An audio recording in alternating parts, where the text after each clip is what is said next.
Muito bem, a paz do Senhor. Meu nome é Felipe e você está aqui no meu escritório para mais uma lição, a lição de número 5 de 1º de agosto de 2021.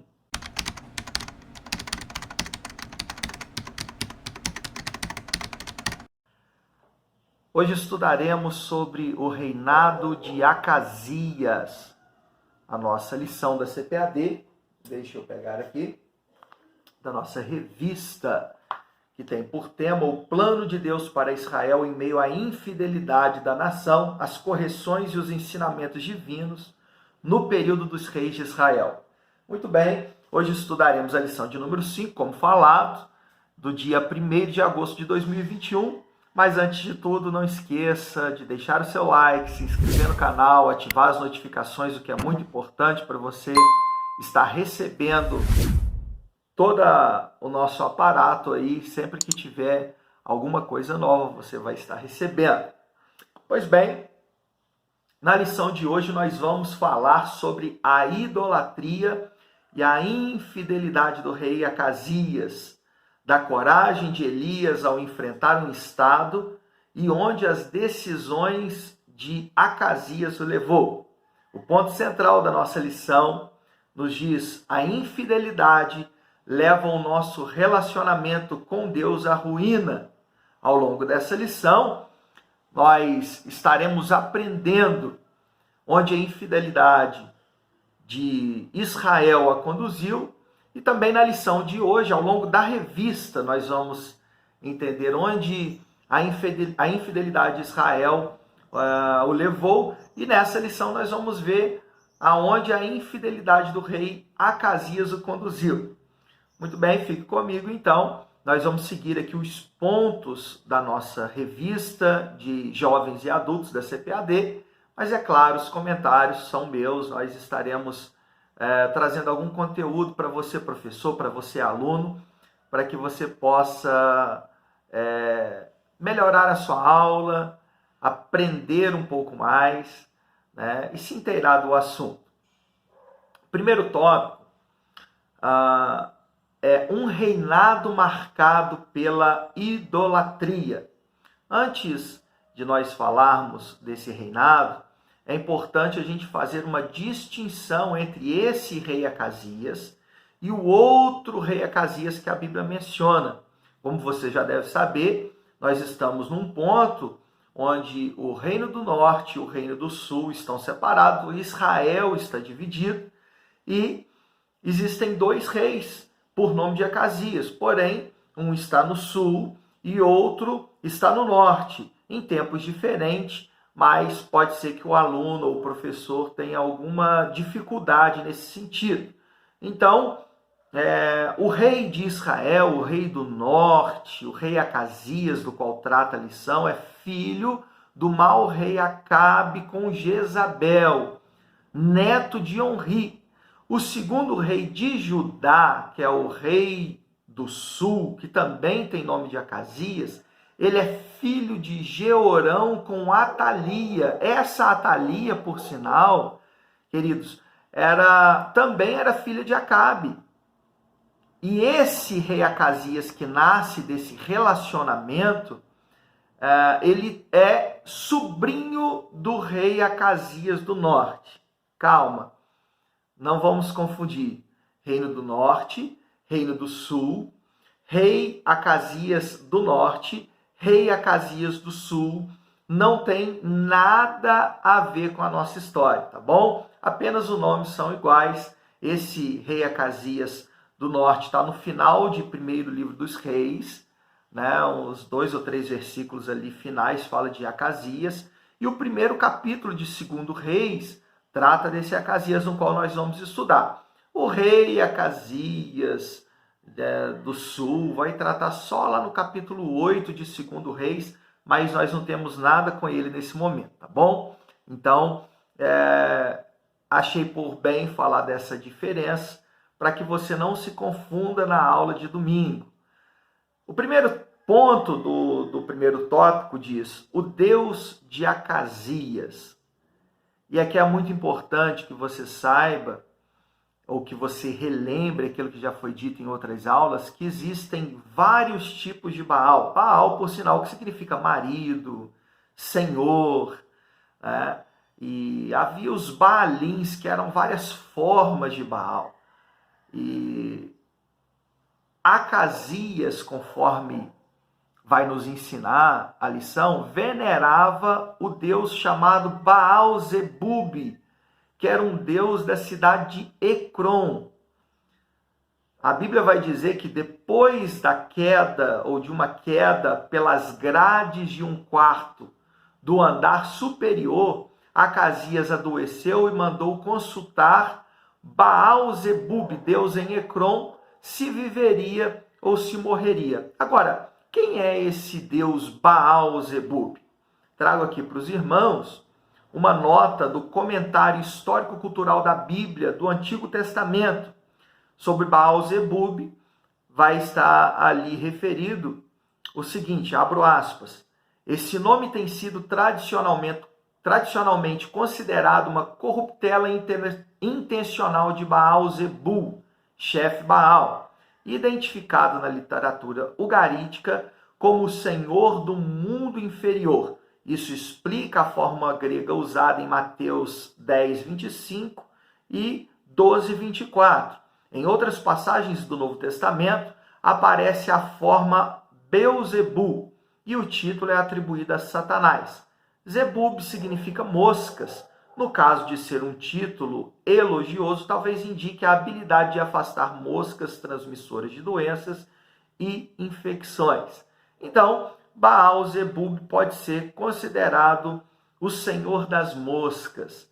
Existe uma outra linha de pensamento que acredita que foi incluído o nome Zebub para desprezo desse Deus. Ou seja, os escribas incluíram esta palavra para desprezar aquele Baal que os cananeus chamavam originalmente de Baal-zebul, que significava ou que significa o príncipe Baal, né? O deus Baal, o falso deus Baal, era o principal deus do panteão cananeu, né? Da mitologia cananeia.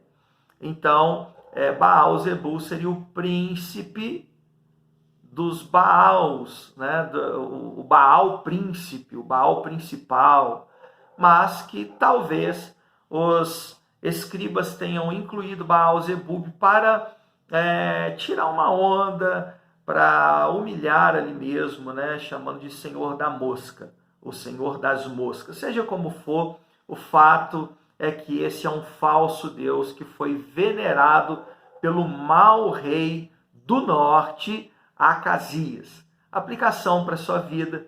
Há pessoas que se dizem crentes, porém, quando a enfermidade chega, se apegam em falsos deuses e simpatias para solucionar o seu problema. Acaso Deus não está presente entre o seu povo? Nem toda enfermidade, queridos, vão ser curadas. Nem todas as enfermidades serão curadas. Pois nem todas é da vontade de Deus curá-la, mas somente o Senhor pode operar milagre. Há pessoas que vão atrás de curandeiros, não sabe se serve a Deus ou se leva uma criança, né, para ser benzida. Nas cidades do interior existe muito disso.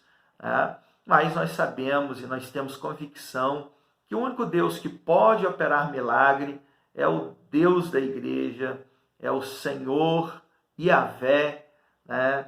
Segundo uma transliteração aí do seu nome, tá bom? Um dos nomes de Jesus, por sinal, é Emanuel, e significa Deus conosco. E ele está presente entre nós. Não há necessidade alguma de nós consultarmos quaisquer outras coisas que seja, a não ser Deus, o Deus verdadeiro. Segundo ponto, Acasias segue os passos de seu pai. Destaco que Salomão não erra quando diz: instrui o menino no caminho que deve andar, e até quando envelhecer não se desviará dele. Provérbios 22, 6. Acasias segue o caminho em que seus maus pais o ensinaram a andar, no caminho da idolatria. Da mesma forma que seus pais colheram os frutos maus das suas más escolhas, nós vamos ver que não houve exceção a essa regra também na vida de Acasias. Sempre que escolhemos mal, receberemos a recompensa do mal. E assim foi também com o terrível rei, o rei Acasias, né, que acabou morrendo da enfermidade, não sendo atendido por Baal-Zebude. Essa foi a sua escolha, essa foi a sua ruína também. Como pais, nós devemos ensinar os nossos filhos no caminho a seguir. Não apenas dizer, vai no caminho, ou vai para a igreja, vai para a casa do Senhor, vai para a escola dominical, mas vamos à escola dominical, vamos à igreja, vamos adorar a Deus. O seu filho, ele vai andar nos seus caminhos. Ele não vai andar por um caminho que você apenas indicar, mas no caminho que você andar. Agora, como filhos, nós precisamos ser lembrados que somos responsabilizados pelos nossos erros. Não adianta chegar diante de Deus no dia do juízo e dizermos que erramos porque os nossos pais erraram. Não. Acasias teve a oportunidade de seguir o caminho do que era correto. Até porque Acasias conhecia, ao que tudo indica, os feitos do Deus de Israel. Conhecia quem era Elias. Não sem motivo, os mensageiros voltaram dizendo que um homem tinha dito que era para ele voltar para cá, para eles voltarem para casa, porque o rei Acasias iria morrer. E aí Acasias pergunta, e qual era a roupa? Como é que esse homem estava vestido? E eles disseram, assim, assim, assim. E Acasias disse que era Elias, porque Acasias já conhecia Elias e muito provavelmente conhecia os feitos do passado. Então Acasias tinha como, queridos,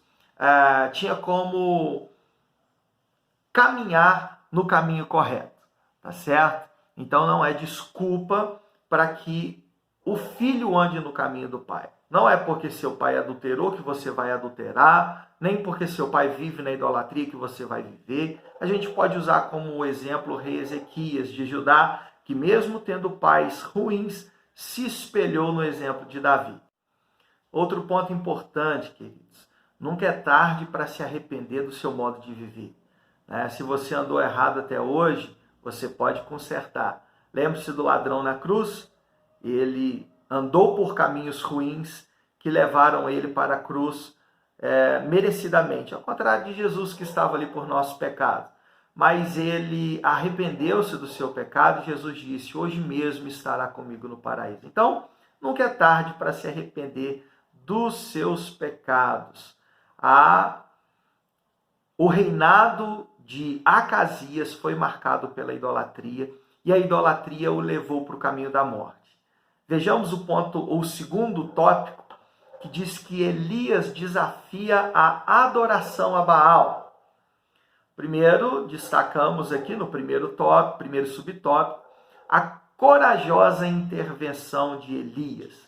Elias, mesmo estando diante de um estado monárquico e tirânico, ele não se ocultou. Ele foi corajoso, amando do Senhor. Quando o rei Acasias mandou soldados atrás de Elias, usando a coragem do profeta, Deus enviou fogo do céu que consumiu o primeiro e o segundo grupo de soldados. Eram 50 soldados mais o capitão. Então, 51 em cada grupo, o que totalizou 102 mortes.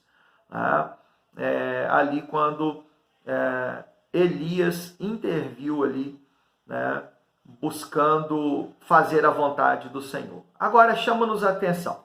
Por que Acasias manda buscar Elias? Você já parou para pensar nisso? Elias entregou a palavra do Senhor. E qual era a razão de Acasias ter mandado chamar Elias? Existe uma possibilidade, numa nota que nós encontramos aqui na Bíblia de Estudo Arqueológica, na página 528, abro aspas para citá-la. Está escrito, Os antigos pagãos acreditavam que poderes mágicos de uma maldição podiam ser anulados se a pessoa que a pronunciasse fosse obrigada a se retratar ou fosse morta, de maneira que a maldição acompanharia o indivíduo para o mundo dos mortos. Ao que tudo indica, Acasias acreditava nisso e tentou aprisionar Elias para desfazer seu pronunciamento acerca da morte do rei. Então, havia essa crença de que uma maldição, se fosse retratada, ela deixaria de existir. Ou, se quem pronunciou a maldição fosse morto, a maldição ia com ele para o mundo dos mortos. Talvez fosse essa a razão de Acasias ter mandado buscar Elias. Além do que, nós vemos que o próprio Acabe e Jezabel mandaram buscar Elias também, muito provavelmente por causa deste pensamento antigo, né? Então pensava, era só Elias se retratar ou matá-lo que a seca acabaria. No caso de Acasias, era só matar Elias ou fazê-lo se retratar, que a morte do rei não viria a acontecer, né? Mas nós aprendemos, nessa corajosa intervenção de Elias, nós aprendemos 2 pontos. Em primeiro lugar, é preciso ter coragem para enfrentar o pecado. Não há espaço para aqueles que querem agradar o pecador. O servo do Senhor deve denunciar o pecado com ousadia. Seremos cobrados se não o fizermos. Há pessoas que barganham ali com o pecador, né? Alguém já disse que se Jesus pregasse as mensagens de hoje, ele não seria crucificado, mas seria aplaudido pelo povo. A verdadeira mensagem do Senhor muitas vezes não agrada quem a escuta. Foi o caso de Acasias. Não foi uma mensagem agradável, mas foi uma verdade dita, né? Não adianta buscarmos consolos em mentira, né? Senão na verdade. Ainda que a verdade doa, é ela que vai trazer o consolo, é ela que vai trazer o remédio. Em segundo lugar, aprendemos que é preciso ter confiança em Deus para enfrentar o pecado. Elias, ele não teve apenas uma coragem tola. Antes, teve confiança plena de que Deus estava com ele e ele não precisava temer nada. O salmista vai dizer em Salmo 27:3, ainda que um exército se acampe contra mim, não se atemorizará o meu coração, e se estourar contra a minha guerra, ainda assim terei confiança. É preciso ter confiança em Deus, ainda que haja perseguição por dizeres a verdade. Lembre-se que o Senhor está convosco. Não temos o que temer, temos de ser fiéis à palavra do Senhor. Gosto muito de pensar no profeta Jeremias. O ministério de Jeremias não foi aprovado pelos homens. O ministério de Jeremias não foi aprovado pelo número de conversões, pelo número de pessoas que aceitaram a sua palavra, pelo agrado das pessoas. Não, pelo contrário. O ministério de Jeremias confrontou muita gente e ninguém se converteu com a mensagem de Jeremias. Mas nós aprendemos que ele foi fiel à palavra de Deus. Da mesma maneira, nós devemos ser fiéis à palavra do Senhor para sermos por ele aprovados.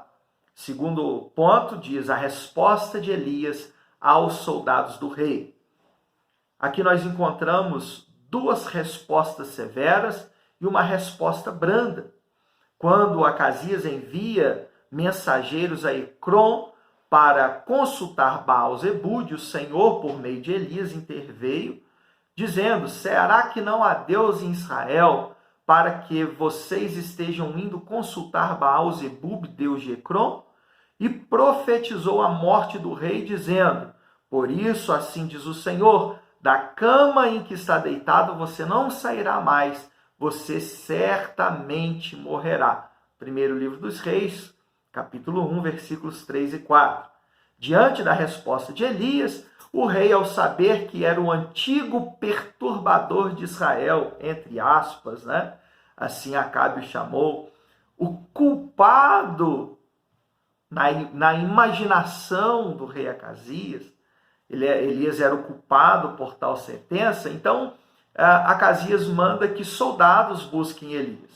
Primeiramente vai ao encontro de Elias um comandante com 50 soldados, o qual arrogantemente diz ao profeta: homem de Deus, o rei está ordenando que você desça daí. Veja, o rei estava ordenando. Diante dessas palavras, Elias responde: ah, é? Se eu sou homem de Deus, que desça fogo do céu e consuma você e os seus 50 soldados. Versículo de número 10. Você sabe o que aconteceu. O fogo desceu e consumiu mesmo. O rei envia um segundo grupo de soldados. O comandante mais 50 soldados. E a história arrogante e o castigo divino se repetem. O comandante agora ele vai chegar, homem de Deus, o rei está ordenando que você desça daí, e acrescenta: imediatamente. Olha que petulância do sujeito. Imediatamente. E a história se repete porque não se deve falar com o homem de Deus de qualquer maneira. Elias ele representava, era o porta-voz do Senhor, era o representante divino, e tem que tomar cuidado com essas coisas mesmo, né? Com essas coisas mesmo. Mas houve uma resposta branda também, porque mais uma vez o rei Acasias manda um terceiro grupo de soldados com o capitão, porém agora esse comandante é sábio e teme por sua vida. Ele suplica a Elias: homem de Deus, peço por favor que a minha vida e a vida destes seus servos, os 50 soldados, seja preciosa aos seus olhos, porque desceu fogo do céu e consumiu aqueles 2 primeiros capitães de 50, com os seus 50 soldados. Agora, porém, que a minha vida seja preciosa aos olhos do Senhor. Primeiro livro dos Reis, capítulo 1, versículo 13 e 14. Diante da humildade e da sabedoria deste homem, Elias desceu com ele e se apresentou ao rei. Portanto, devemos saber como falar às pessoas. Às vezes não alcançamos o que queremos porque não sabemos falar com mansidão e sabedoria. Diz lá em Provérbios 15:1 que a resposta branda desvia o furor, mas a palavra dura suscita a ira. Há pessoas que com a sua voz mansa trazem paz ao ambiente onde estão. O maior exemplo disso foi quando o mais pacífico de todos bradou: está consumado. João capítulo 19, versículo 30. Na cruz, Jesus trouxe a maior paz que alguém pode obter, a paz com Deus. A paz que o mundo não pode dar. Jesus disse: deixo-vos a minha paz vos dou, não vou lá dou como o mundo a dá. A paz que excede todo entendimento, a paz com Deus. Estamos diante de Deus em paz com o Senhor, não somos filhos da ira. Quando o Senhor olha para nós, vê-nos em Cristo e olhando em nós e vendo-nos em Cristo, nós temos paz com Deus. Jesus veio a esse mundo para reconciliar o homem com Deus, e todos aqueles que entregaram a vida para o Senhor são reconciliados com Ele. Portanto, nós temos paz em nossa vida. E precisamos transmitir essa paz com sabedoria, assim como aquele comandante, o terceiro comandante dos 50, foi sábio e temeu pela sua vida, e com palavra de mansidão e de paz, e com muita humildade, sabendo conversar com o homem de Deus, ele alcança o favor. Assim como Abigail alcançou o favor ali de Davi, para não matar o seu perverso marido.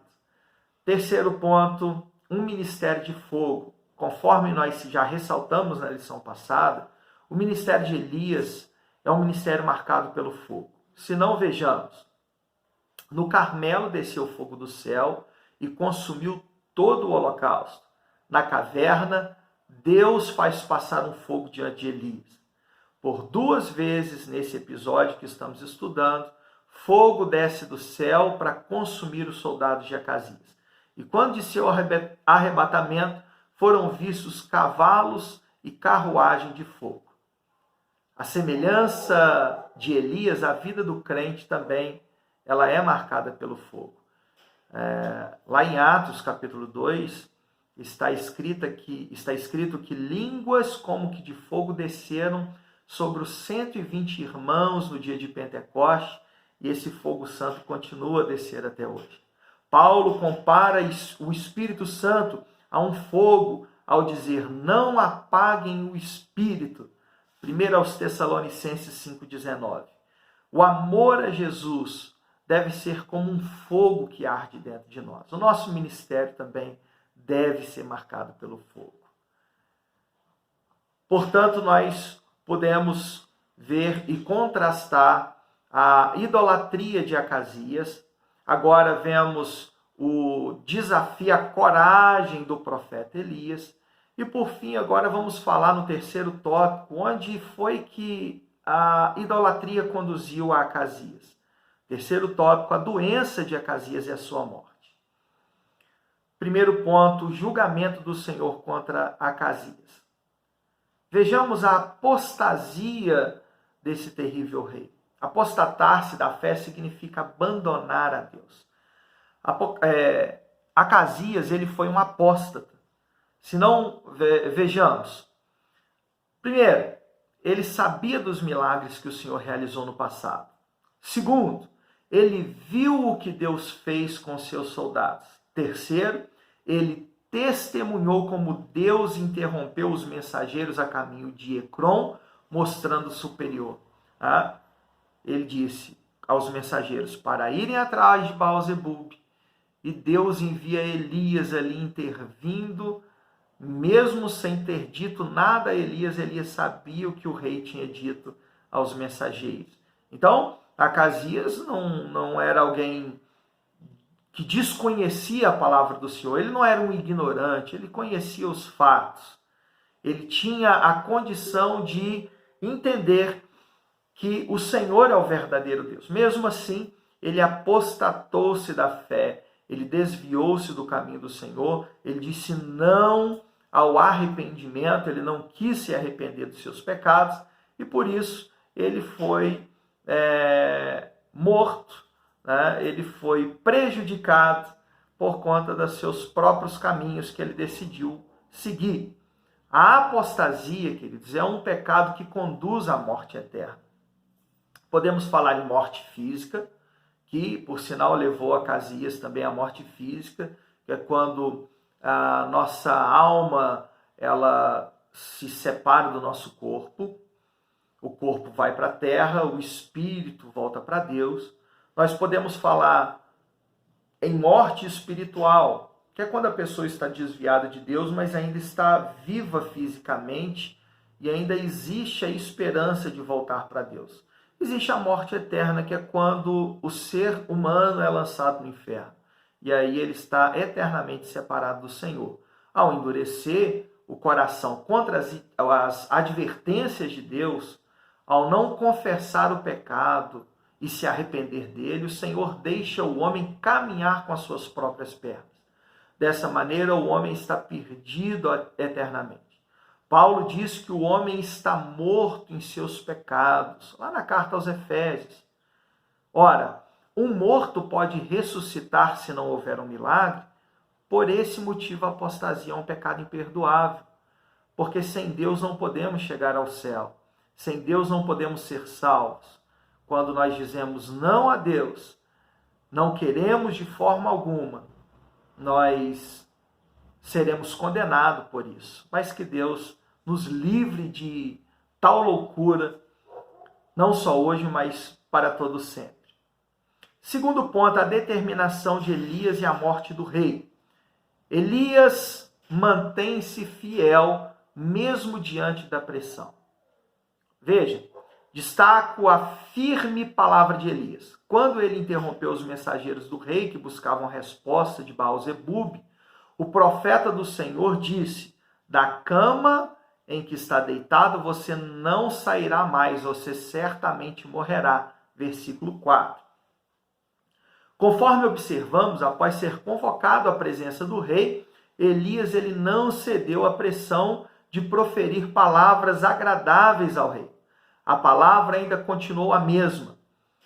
Elias diz, abro aspas, da cama em que está deitado você não sairá mais. Versículo 16. Assim aconteceu e Acasias morreu segundo a palavra do Senhor, segundo Reis, capítulo 1, versículo 17. O servo do Senhor não pode se acovardar diante da mensagem do Senhor. Não se deve adaptar a palavra de Deus à vontade dos ouvintes. A palavra do Senhor, ela não é comerciável. Seus ouvintes não são clientes.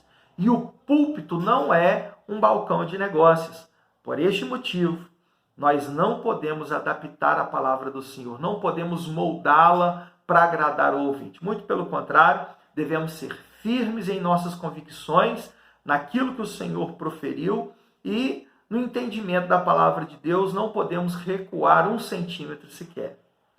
Por fim, o comentarista destaca que as qualidades de Elias, ele vai dizer que entre as qualidades de Elias estão intimidade com Deus, zelo em promover a adoração ao Deus de Israel e em condenar a idolatria, clareza e assertividade em suas sentenças, fidelidade e coragem. Devemos buscar boas virtudes de Deus para cumprir a sua obra. Possuímos falhas morais depois da queda? Sim, mas o Senhor pode suprir as nossas necessidades. Busquemos, então, com afinco, estar aptos para o serviço cristão. Que Deus nos abençoe. Conclusão, nós vimos na lição de hoje a disparidade entre Acasias e Elias. Um foi apóstata, rejeitou a correção do Senhor e se afastou dele. O outro foi fiel a Deus e a sua palavra, anunciando-a com coragem e determinação. Que miremos no bom exemplo do profeta Elias. Que Deus abençoe sua vida, né? Que você possa ministrar uma boa aula, ou se você é aluno, que você possa meditar um pouco mais naquilo que o seu professor há de te ensinar. Fiquem com Deus, a paz do Senhor.